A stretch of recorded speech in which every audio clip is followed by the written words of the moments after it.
Updates आपने जानी। आलमी मंजरनामे का रुख करें और आपको बताएं कि चीन ने यूक्रेन जंग का जिम्मेदार अमेरिका को करार दे दिया।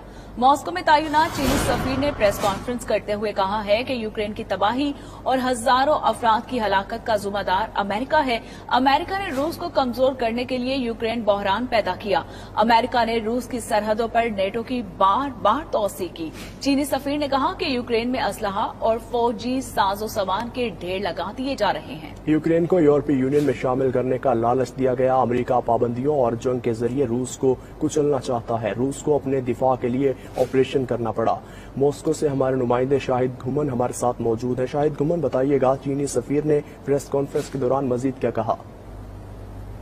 जी बिल्कुल, चीनी सफीर जांग हनोई ने मॉस्को में रूसी खबरस्तान इदारे को इंटरव्यू देते कहा कि रूस को कमजोर करने के लिए यूक्रेन बहरान पैदा किया गया।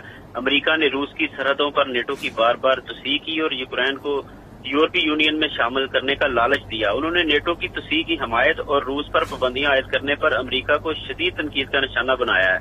चीनी सफीर ने अमेरिका को यूक्रेन में जंग का बुनियादी उकसाने वाला करार दिया और इल्जाम लगाया कि वाशिंगटन रूस को कुचलने की कोशिश कर रहा है। उन्होंने कहा है कि यूक्रेनी बहरान का आगाज करने वाले और मरकजी उकसाने वाले के तौर पर वाशिंगटन रूस पर बेमिसाल जामिया पाबंदियां आयद करते हुए यूक्रेन को असला और फौजी साजो सामान की फराहमी जारी रखे हुए है। अमेरिका का हतमी मकसद रूस को एक तवील जंग और पाबंदियों के जरिए कुचलना है। उन्होंने कहा कि रूस को अपने दिफा के लिए यूक्रेन में फौजी ऑपरेशन करना पड़ा, इसलिए यूक्रेन की तबाही और हजारों अफराद की हलाकत का जिम्मेदार अमेरिका है।